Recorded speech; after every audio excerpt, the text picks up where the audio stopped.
Blue Jay fans, these are the updates we've all been waiting for. The Blue Jays have suffered a lot of injuries this season, and the fact that they're still in a wildcard spot is, well, wild. And now they're going to receive a wave of reinforcements over the next month. And some of these names, it feels like we've been waiting on them forever, and it couldn't come at a better time. What's up, everybody, and welcome back to Blue Jays Today. In this one, we've got a boatload of Blue Jays injury updates. We've got to give a quick shout out here to Arden Zwelling, who literally popped off yesterday with the updates. He inspired this video. So who's coming back and when, and what does this mean for the Toronto Blue Jays moving forward? Before we get into it though, I encourage you guys to please hit that like button and subscribe to Blue Jays Today if you enjoy Blue Jays news and updates. All right, so let's start with the lesser updates and then make our way down the line to the more significant updates that Arden Zwelling came out with yesterday. So first things first, you've got Vladimir Guerrero Jr., who wasn't initially in the lineup due to a forearm issue because he got hit by a pitch on Thursday in Cleveland,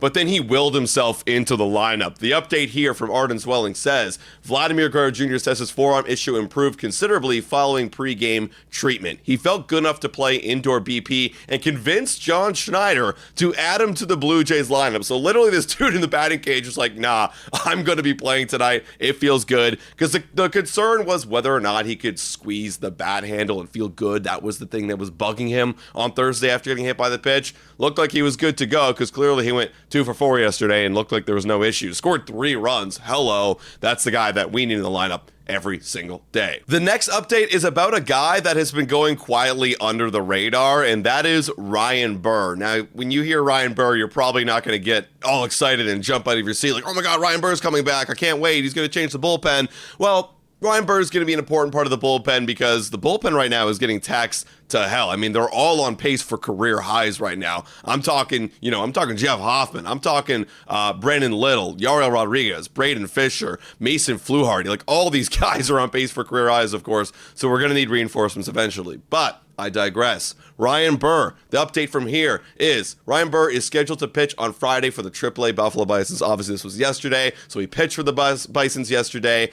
Burr hasn't allowed a hit over 3 appearances since the beginning of his rehab assignment 10 days ago. The velocity, the pitch shapes have all been good in line from where they were last year, which is kind of exciting. Yeah, you look over at what he did last year, 34 appearances. You might look at this and go, this isn't that good. 4.13 ERA, a whip of 1.255. However, I am looking over here at the FIP. The FIP is 307, and if you are a stat person, you'll know that FIP is a kind of sign of like an OPS plus or an ERA plus, where these are the underlying metrics that show whether your stuff is playing to a good outcome, right? So obviously you look at that and you think maybe he got a little bit unlucky last year. But regardless, to my earlier point, you need Ryan Burr back in the bullpen because there will be an opportunity for him to come up. If all these guys are getting career highs, they will get worn down over the course of August and September. So you do need depth. So it's just good to hear that Ryan Burr, who was a major league bullpen guy last year, could be an option for the Blue Jays down the stretch. Speaking of receiving bullpen arm depth, this guy's got significant upside though. Yimi Garcia. We've got an update on him from Arden Zwelling. Yimi Garcia's shoulder struck out the side in a rehab appearance with the Dunedin Blue Jays on Thursday. He threw 18 pitches, 12 for strikes, fastball sat around 95 and touched 97. That's obviously right where you want to be if you're Yimi Garcia, throwing strikes and throwing it for some good velo. Garcia is scheduled to pitch for the AAA, Buffalo Bisons on Sunday and could rejoin the Blue Jays after that. So he could be coming back very, very soon, guys. Look, again, like I mentioned with Ryan Burr, the Blue Jays need help, and they need to relieve some pressure off of these other guys, right? Off of the guys like Hoffman, Yariel Rodriguez, Little, and Fisher. Bring back Yimi Garcia and put him in that bullpen. And look, it could be happening next week, which is very important because we got a big series up against the Yankees, and we're going to need as much bullpen arms as possible. Now, the next 2 updates are about some guys that had some pretty poor performances this season. You've got right here a tweet that has 2 dudes in it from Arden Zwelling, Bowden Francis and Anthony Santander. First half of this tweet, Bowden Francis' shoulder began playing flat ground catch from 60 to 90 feet in Florida on Friday. He received a cortisone injection last week. Now, obviously, Bowden Francis has not been good this season at all. Was it an injury? Maybe it started developing down the stretch, but most of the part, it just looked like he hadn't had the command and hadn't been good. The swing and miss has been awful. Like, literally, if you're looking right here, everything is in the blue. Nothing was working for him at all, other than the fact that he got a great extension. That's because Bowden Francis is 6'5". Now, they're going to take a long time with him to develop him back into a serviceable Major League starter because you do have now what it looks like a full rotation for the time being. Kevin Gausman, Barrios, Bassett, they're the 1, 2, 3. Eric Lauer starting to develop into that nice 4 guy. Max Scherzer, he came back and pitched 5 innings. So as long as these guys can give you innings so far here in July, there's no need to rush Bowden Francis back unless, of course, there is an injury of some capacity and need him to come back. But for right now, you're looking good. Maybe the Blue Jays could go plug in that 6-guy hole, I guess, if you want to call it, with a trade of some capacity over the next month. But right now, Bowden Francis, if I'm the Blue Jays, I'm not rushing him back, and it doesn't look like they are at this point. Now, the second half of this update is, of course, about Anthony Santander, and this one, for me, folks, is very, very concerning. There are no changes for Anthony Santander in terms of his rehab and his progression back to the ball diamond. He hasn't even resumed hitting. Here's what's most concerning about this.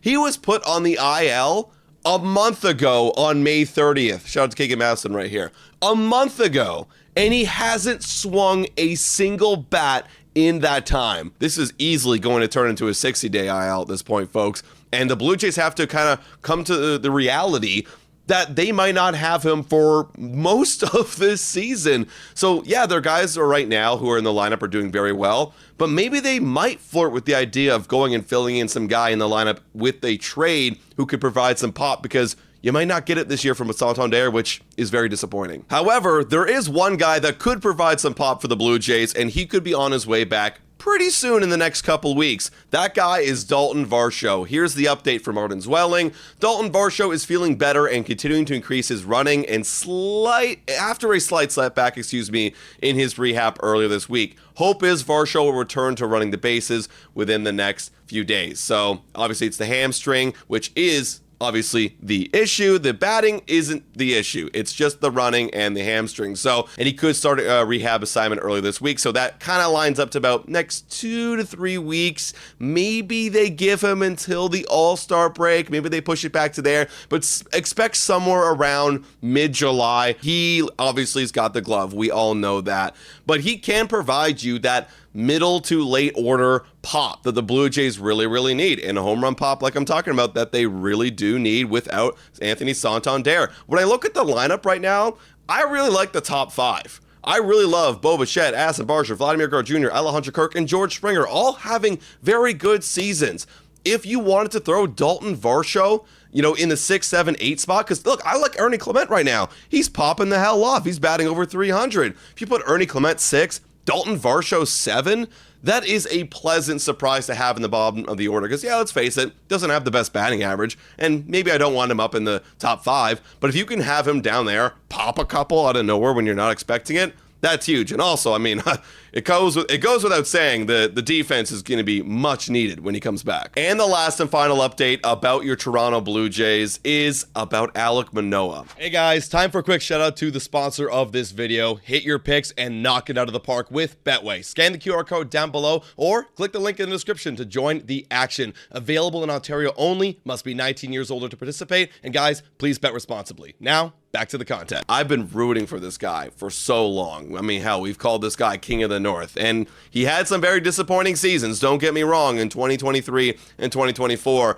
but I love a good comeback story, and right here, we could see it this season. The update from Arden Zwelling is Alec Manoah is scheduled to throw 2-inning live BP next Tuesday in Florida. He already threw 25 pitches the past Tuesday, and according to John Schneider, it went really well. The velo is up to 95, and it's the best he's felt in a while, which is a good sign. 95 is a good velocity for Alec Manoah to be at, because that's kind of where he lived at his upper parts of his fastball when he was with the Blue Jays many, many years ago.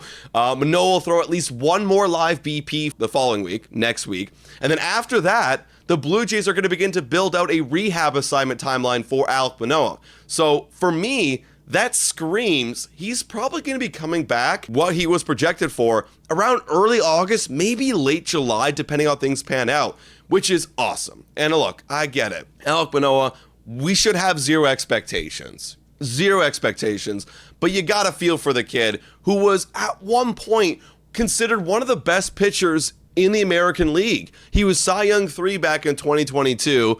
There was obviously a lot of the issues with, him fighting with the team about wanting to do rehab assignments and going down to AAA Buffalo because of the poor performances, but that's a long, long time ago. That's 2 years ago. I love a good comeback story, and the Blue Jays need it because, look, like I mentioned with Bowden Francis, yeah, we got 5 guys in the rotation. It's all full, but there will be injuries, and there will be a time down the stretch, arms getting blown out, They're going to get tired. They're going to get fatigued in August, in September. They might need to switch to a 6-man rotation when you got guys like Scherzer and Cosman and Barrios and Bassett, all these older guys. You're going to need a 6-man rotation at some point. Alec Manoah could be the 6th man, or a trade could be the 6th man. Whatever it might be, they need reinforcements.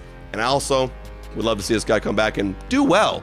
And that'd be an awesome story to see. Guys, those are the latest updates for your Toronto Blue Jays. If you enjoyed this video, please hit that like button, smash that subscribe button, and as always, guys, go Jays go.